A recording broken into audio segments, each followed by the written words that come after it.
taglio dei parlamentari, fino ai 5 comuni al voto con gli occhi puntati su Castelfranco. Domani dalle 7, 780.000 trevigiani chiamati alle urne, lunedì ancora seggi aperti dalle 7 alle 15.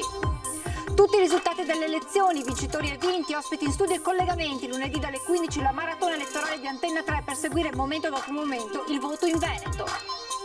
2 nuovi casi di positività emersi nelle scuole, una bimba in una scuola d'infanzia del Coneglianese e uno studente di scuole superiori nell'Asolano, quarantena per 59 tra piccoli e grandi alunni. Controlli Movida, nuova raffica di multa a Treviso, 35 in una sola sera, pizzicati dalla polizia locale, giovane in assembramento senza mascherina, 400 euro per ogni irregolarità. Sport e Covid, ordinanza regionale valida da oggi fino al 3 ottobre, si riaprono gli stadi fino a 1000 posti e i palazzetti fino a 700 posti necessari alla preassegnazione dei posti a sedere. Raffica di furti nella notte tra le villette di Olmi e di San Biagio di Callalta, la paura dei residenti che si trovavano in casa quando sono entrati i ladri. Delicatissimo intervento all'ospedale Cafoncello di Treviso. Ad una bambina di 9 anni ha sportato con successo un raro tumore che stava danneggiando l'ipofisi. Sarà un compleanno davvero speciale quello di domani per la trevigiana Anna Fanti, che festeggerà i 90 anni lanciandosi con il parapendio dal Monte Grappa. Prima di morire dice: voglio provare la sensazione di volare.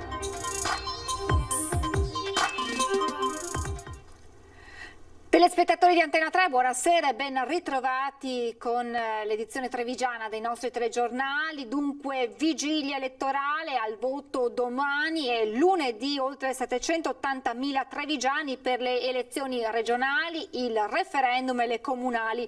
5 i comuni al rinnovo di sindaco e consiglio, il principale Castelfranco Veneto. Stiamo attendendo gli scrutatori che arrivino e stiamo allestendo tutti i procedimenti che servono per il voto di domani. E adesso dobbiamo vidimare le schede, timbrarle, cominciare a compilare i verbali. Domani mattina il seggio apre alle 7. La sfida per la regione da una parte, le competizioni nei comuni dall'altra e poi il referendum costituzionale e l'incognita affluenza su cui peseranno i timori di contagio. Sono 782.938 i trevigiani che saranno chiamati alle urne domani e lunedì.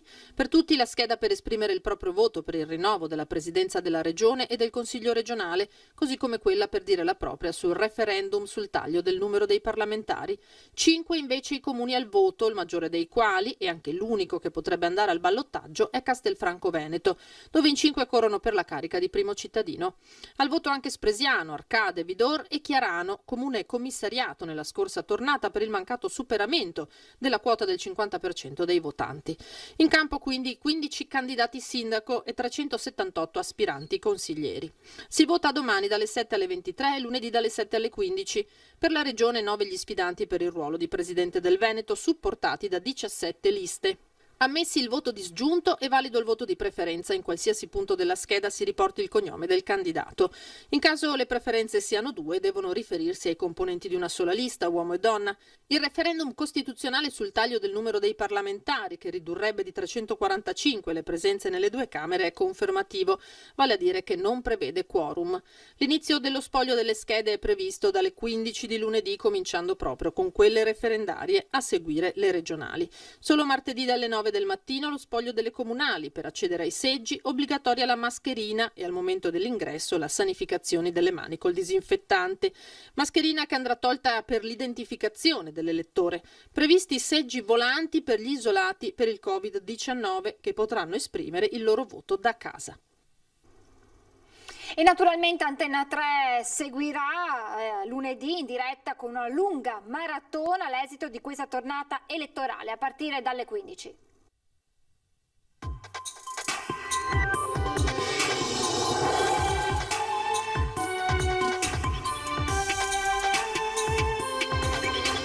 Come promesso siamo in onda ancora con la nostra edizione straordinaria per raccontarvi oggi una giornata importante, importantissima per il nostro Veneto. Chiuse le urne, si accendono le luci dello studio di Antenna 3 per una lunga maratona elettorale. Lunedì dalle 15 edizione straordinaria per aggiornarvi minuto dopo minuto sull'esito di questo voto che vedrà oltre 4 milioni di veneti andare alle urne per il rinnovo del Consiglio regionale, per l'elezione di 40 sindaci e per il referendum costituzionale sul taglio dei parlamentari.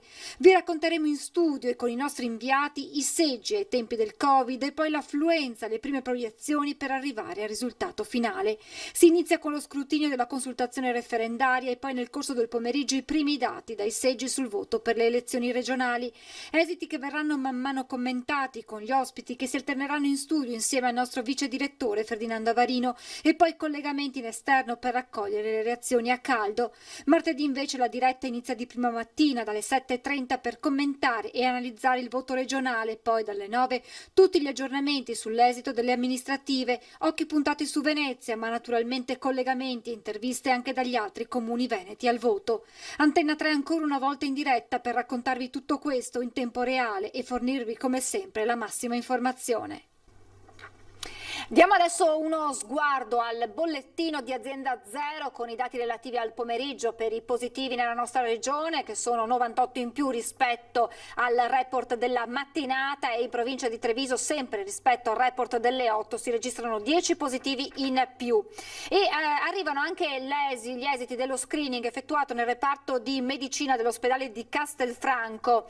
12 medici, tutti negativi, 23 infermieri sottoposti al tampone, di questi solo un positivo. Dei 18 OS sottoposti allo screening abbiamo 4 positivi e dei 58 pazienti 2 positivi. Sul personale pazienti proseguiranno i test periodici a cadenza ravvicinata. Ci sono invece 2 nuove positività per quanto riguarda il mondo della scuola. Si tratta di una bambina in una scuola dell'infanzia del distretto di Conegliano con un familiare positivo già noto, che ha portato all'attivazione della quarantena per 2 classi, in totale 34 bambini, oltre che 3 maestre e un insegnante di sostegno. Il secondo caso invece riguarda uno studente di una scuola superiore del distretto di Asolo. È stata disposta la quarantena dei 25 compagni di classe che proseguiranno l'attività didattica online, cioè da casa. Nessun provvedimento invece per i docenti e per i genitori dei ragazzi quarantenati. E intanto si intensificano i controlli anti-Covid. La Polizia Municipale di Treviso multa altri 35 giovani che non portavano la mascherina durante le ore della Movida, dalle 18 in poi, in cui, lo ricordate, in città è obbligatoria. Salgono quindi a 69 le multe in soli 3 giorni. Salgono a 69 le sanzioni elevate in soli 2 weekend ad altrettanti ragazzi che non portavano la mascherina in orario di Movida. A loro tocca una sanzione da 400 euro come previsto dalla normativa anti-Covid. Ieri sera invece ci siamo concentrati sulla zona dietro la prefettura e purtroppo abbiamo ritrovato ancora parecchi giovani senza mascherina e il totale delle sanzioni sono 35. Significa che nel giro di 6 giorni le sanzioni elevate per questo tipo di violazione sono ben 69. I controlli della polizia locale sono stati estesi a diverse zone del centro. Dopo le segnalazioni arrivate al comando sul mancato rispetto del distanziamento sociale, gli agenti si sono concentrati su Piazzetta Monte di Pietà, dove ieri sera una ventina di giovani sotto i 30 anni sono stati identificati e sanzionati. Anche in altre zone del centro storico è stato rilevato il mancato rispetto delle norme da parte di 15 ragazzi in 3 gruppetti distinti, segno che la tensione si sta allentando nonostante le raccomandazioni. Quello che abbiamo registrato anche la settimana scorsa lo abbiamo verificato anche ieri sera, cioè c'è una sorta di allentamento della guardia, soprattutto da parte dei giovani fino dai 18 ai 30 anni. Quindi l'invito che noi facciamo come forza di polizia è di mantenere alta la guardia, perché elevare 69 sanzioni da 400 euro ciascuno nel giro di 6 giorni credo che sia un dato preoccupante. L'attività serale e notturna della polizia locale è proseguita fuori mura e nei quartieri. 4 cittadini di origine marocchina sono stati fermati e sanzionati perché ubriachi. Una anche nei confronti di una ragazza italiana di 23 anni, trovata in Piazza dei Signori in evidente stato di ebbrezza. Infine i controlli con il telelaser in tangenziale. 2 conducenti sono stati fermati e sanzionati, viaggiavano a 120 km/h e una delle persone fermate era una neopatentata di 20 anni, trovata anche in stato di ebbrezza, per la quale è scattato immediatamente il ritiro della patente. Il Veneto con un'ordinanza regionale riapre al pubblico, seppur con numeri limitati, stadi e palazzetti. Ottima notizia, commenta l'ex calciatore montebellunese Aldo Serena, che però aggiunge attenzione a rispettare le regole. Dopo l'Emilia-Romagna anche il Veneto riapre gli stadi al pubblico. L'ordinanza della Regione, valida fino al 3 ottobre, prevede negli stadi e in generale negli impianti all'aperto fino a un massimo di 1.000 spettatori, che scendono invece a 700 nei palazzetti, vale a dire al chiuso. In questi ultimi impianti ci sarà l'obbligo di mascherina. I tifosi, recita l'ordinanza, hanno l'obbligo di occupare per tutta la durata dell'evento esclusivamente i posti a sedere specificatamente assegnati, con divieto di collocazione in piedi e di spostamento di posto, assicurando tra ogni spettatore seduto una distanza minima laterale e longitudinale di almeno 1 metro. Senza tifosi abbiamo visto, non c'è gusto, non c'è possibilità di divertirsi, non c'è spazio per il rapporto che è indispensabile anche al calciatore in campo con i tifosi, e quindi devo dire che accolgo con favore, naturalmente tenendo alta l'attenzione e soprattutto con le linee guida che arriveranno anche da Roma, quindi io spero che sia tutto in sicurezza. Il fatto che ci sia questa notizia per chi ha fatto sport come me è sicuramente una notizia positiva. Varchi agli ingressi per evitare assembramenti al momento del controllo di temperatura e biglietto, niente bandiere o striscioni, uscite scaglionate, ma il risultato non cambia, in stadi e palazzetti tornerà l'entusiasmo del pubblico e anche per gli atleti in campo sarà una svolta. Cambia tutto, perché il rapporto col pubblico c'è in qualsiasi momento, non solamente quando c'è il gol, e lì è la massima espressione della gioia condivisa, dell'avere proprio uno scambio di emozioni fortissime, ma durante tutta la partita si vive, si gioca per battere l'avversario, ma anche con il supporto e con lo scambio di emozioni con i tifosi. La cronaca adesso con un malore mortale questa mattina nel territorio del comune di Pieve del Grappa. Era stato chiamato a Crespano, nel comune di Pieve del Grappa, da un amico che stava facendo una gettata di cemento in un plateatico davanti alla sua stalla. Doveva essere una festa il partecipare, anche se solo con lo sguardo ad un lavoro tanto atteso. E invece per un 53enne di Trevignano, in provincia di Treviso, proprio questa giornata ha segnato una triste data. L'uomo infatti era arrivato sul luogo del cantiere, ma poco dopo, mentre stava osservando i lavori dell'amico, si è accasciato al suolo. Inutile i tentativi del massaggio cardiaco da parte di un operaio presente sul posto, subito chiamati. Attorno alle 9:30 anche i sanitari della SUEM 118 di Crespano, che hanno tentato anche loro manovre di rianimazione, ma invano. Un incendio ha coinvolto 3 auto che erano parcheggiate nel piazzale della concessionaria di veicoli usati a Castello di Godego. Tutto è successo intorno alle 23 di venerdì sera. L'incendio è stato spento dai vigili del fuoco senza che provocasse danni a persone né allo stabile del concessionario. Sul posto anche i carabinieri di Castelfranco, che hanno effettuato un sopralluogo per tentare di far luce sulla dinamica dei fatti. Le 3 auto di importazione tedesca bruciate sono di proprietà di un privato che le aveva messe in esposizione per la vendita. E poi la raffica di furti tra le villette ad Olmi di San Biagio di Callalta, la paura dei residenti che si trovavano in casa quando sono entrati i ladri. Adesso chiedono maggiori controlli, non è la prima volta, dicono, che vengono presi di mira dai ladri. Meno 20 alle 11, spengo la televisione, vado in sala, accendo la luce fuori, abbasso tutte le persiane e vado in camera. Apro la porta, aprendo la porta vedo, accendo la luce, tutto per terra. E quindi prima ho visto i carabinieri che in campagna, carabinieri, si vede che non lo so, insomma, e li ho fermati, segni su.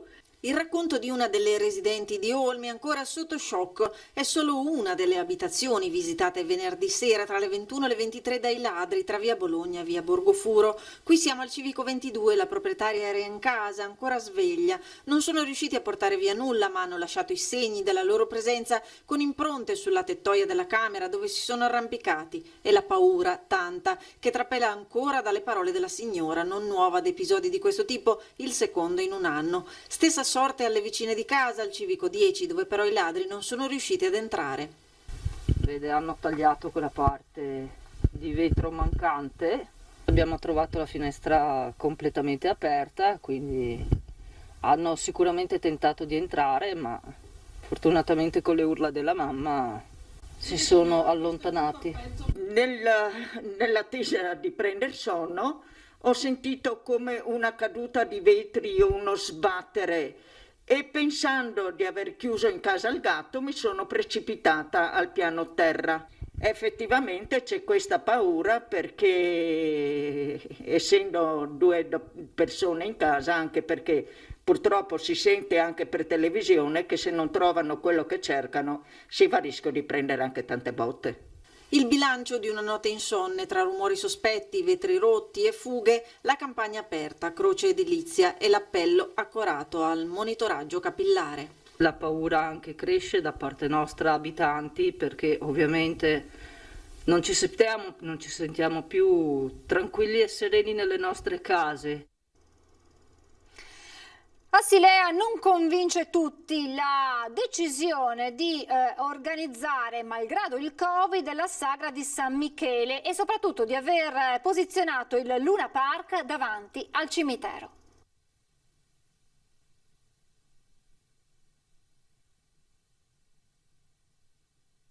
Parlano, ma cosa parlano cosa? Perché hanno la pancia piena, perché loro prendono la busta paga perché mangiano. E quelli che non hanno la busta paga, che non prendono soldi, cosa devono fare? Guglielmo Carraro, uno degli storici giostrai della sagra di Silea, non le manda a dire a chi ha messo in dubbio l'opportunità non solo dell'organizzazione quest'anno della manifestazione dedicata a San Michele, ma anche la posizione scelta per una parte delle giostre, il parcheggio davanti al cimitero, irrispettosa secondo alcuni amministratori e privati cittadini nei confronti di chi riposa al Camposanto e di chi si reca a trovare i propri cari. Mi sembra una cosa molto brutta da parte di chi ha messo le giostre in questo modo, anche perché se dovrebbe essere un funerale, dove mettono le macchine? Un po' non c'è più niente di buon senso, di educazione, tutto fa brodo. Noi suoniamo appena un pochino, 3 ore e basta, poi alle 7 non si suona più, per non disturbare nessuno, anche perché qua quando sono le 8 non si chiude. Alla sera si chiude, non viene la gente qua. In piazza, davanti a scuole, abbiamo detto fino alle 10, perché è un passaggio di pubblico. Per qualcuno che contesta il luogo, altri per i quali non esiste nessun problema, anzi. Non è che mi dà fastidio, la musica non è che mi dà fastidio, anzi, la musica mi dà allegria un po'. Per me non disturba e dico, chissà che quando qualche figlio che non viene mai, visto che parcheggia, che venga anche dentro dai suoi, dai nonni. Ad una bambina di 9 anni è stato asportato un raro tumore il cui accrescimento stava danneggiando l'ipofisi, importantissima ghiandola collocata al centro della testa, sviluppatosi al di sotto degli emisferi cerebrali. L'intervento di estrema difficoltà è stato effettuato con successo all'ospedale Ca' Fonciallo di Treviso dall'equipe multidisciplinare composta da 2 neurochirurghi, dall'otorino, laringoiatria, dall'anestesista, oltre che dal team infermieristico. Le indagini cliniche eseguite nell'ospedale di provenienza della bambina avevano messo in evidenza la presenza della neoplasia che comprometteva le funzioni dell'ipofisi, causando un progressivo rallentamento della crescita, disturbi endocrini e insorgenza di diabete insipido. Ci fermiamo adesso per qualche istante di pubblicità, tra poco.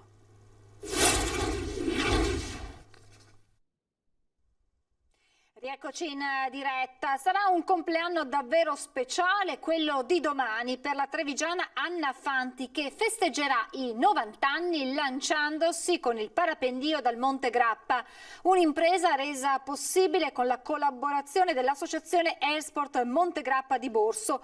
Una vita come insegnante di scuole medie e superiori, 4 figli, 12 nipoti e 3 pronipoti. La signora Anna ha espresso la singolare volontà alla famiglia perché dice: prima di morire voglio provare la sensazione di volare. L'aereo non mi ha soddisfatta. Il lancio è previsto appunto per domani alle 17:30. Approvato il bilancio 2019 della Fondazione Città della Speranza, in notevole crescita anche chi dona attraverso il 5 per 1000. 9.117.208 euro sono i proventi complessivi raccolti dalla Fondazione Città della Speranza, collegata all'Istituto di Ricerca Pediatrica e che da 25 anni sostiene tutto ciò che è utile per la cura di piccoli pazienti e il sostegno al reparto di oncoematologia pediatrica di Padova. L'Assemblea dei soci ha approvato il bilancio 2019 con risultati incoraggianti nonostante le difficoltà anche economiche dovute al Covid. Testimonianza della trasparenza, dell'onestà, del fatto che ogni centesimo noi raccogliamo andiamo a verificare dove va e siamo sicuri di quello che viene speso. Quindi sono numeri che parlano da soli, sono numeri in crescita. Fondamentale anche l'apporto di chi ha scelto di investire nella ricerca pediatrica attraverso un lascito testamentario. Dal 1994, anno di fondazione di Città della Speranza, ad oggi sono stati ben 50 i lasciti per un ammontare complessivo di circa 8,8 milioni di euro. Senza dimenticare il 5 per 1000 che sta crescendo, le firme sono passate da 53 a 54 mila per un contributo di oltre 1.600.000 euro. Questo istituto di ricerca pediatrica può crescere ulteriormente, adesso ospita circa 300 ricercatori ma già stretto, la fondazione sta raccogliendo bene, sta crescendo su altri territori, dobbiamo andare in tutta Italia perché ricordiamo che un bambino che si ammala di malattie oncoematologiche di tutta Italia passa anche qui per Padova e quindi dobbiamo far conoscere questo a tutti. Presentata infine la staffetta Una squadra per la ricerca, in programma il 26 settembre in collaborazione con l'Esercito nei centri di 17 città italiane. 30 squadre con 12 atleti ciascuna si alterneranno nell'arco di 12 ore attorno a specifici percorsi ad anello con l'obiettivo di percorrere più chilometri possibile. La somma sarà convertita in una donazione per la ricerca. Ci sarà un atleta che correrà per un'ora, queste ore poi verranno moltiplicate, anzi i chilometri per tutte le città dove si correrà e il risultato sarà che tanti sostenitori ci daranno una cifra corrispondente ai chilometri percorsi per sostenere la ricerca. Siamo arrivati alla pagina con le notizie da Belluno e provincia.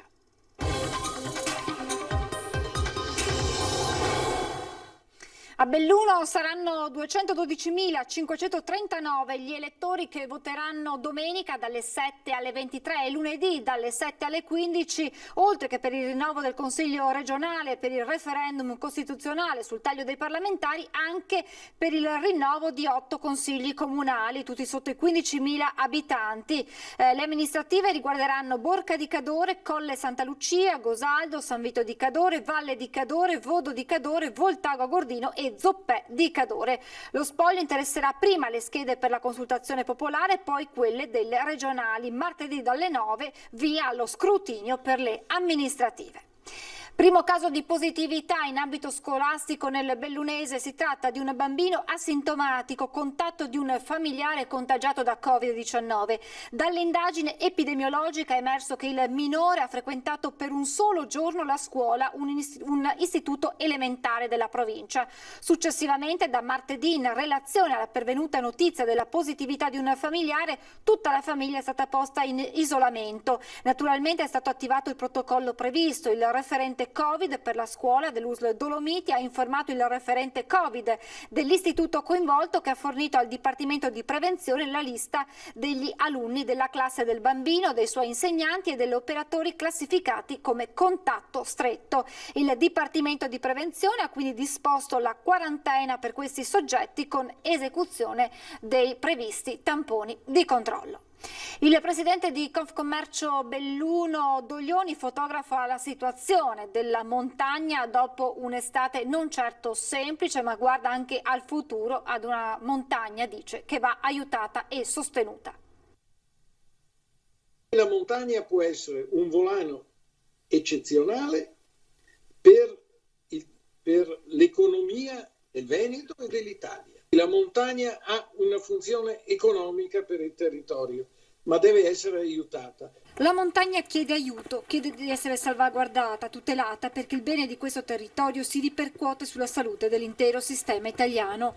Lo sottolinea più volte Paolo Doglioni, presidente Ascom Belluno, fotografando la situazione della sua provincia dopo un'estate non certo facile, ma sicuramente meno complicata che in altre realtà venete. Luglio e agosto che si chiudono con un bilancio tutto sommato non così negativo, ma l'assenza di turisti stranieri è pesata, in estate peserà per la prossima stagione invernale alle porte. parte la vera sfida per la montagna. Gli assembramenti sulle piste da sci e sulle funivie è evidente che ci sono o che ci possono essere, e quindi tutti questi interrogativi non ci fanno vivere bene. Ma la pandemia ha aggravato una situazione già difficile per la montagna, per un progressivo invecchiamento della popolazione, uno spopolamento continuo, le difficoltà nei collegamenti. È per questo, continua Doglioni, che questo territorio va sostenuto e vanno sostenuti quei ragazzi che in montagna stanno tornando per costruire il loro futuro. Qualche giovane sta tornando in montagna. Beh, questi vanno aiutati. Giovani che puntano a ridar vita a questo patrimonio attraverso il turismo, ma non solo. Il turismo è tutto quello che ci gira intorno al turismo, anche all'agricoltura, perché senza un'agricoltura di montagna non c'è un turismo di qualità. È tutto, vi lascio alle previsioni meteo. Grazie per essere stati con noi, buona serata e buona domenica.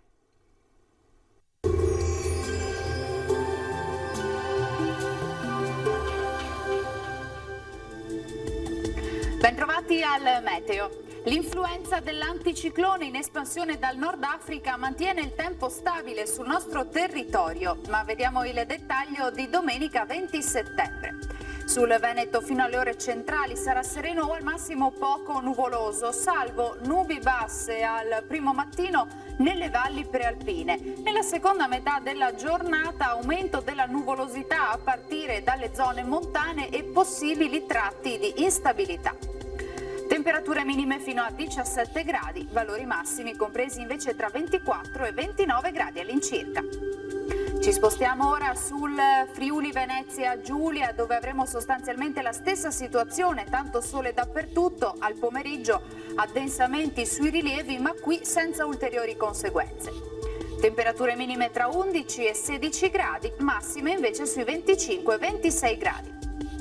Infine uno sguardo al Trentino Alto Adige, anche qui sarà soleggiato, con il passare delle ore però avremo occasionali acquazzoni specialmente sui settori più settentrionali della nostra regione. Temperature minime sui 14-15 gradi, massime sui 27-28 all'incirca. Dal meteo di Antena 3 per ora è tutto, grazie per l'attenzione e arrivederci al prossimo aggiornamento.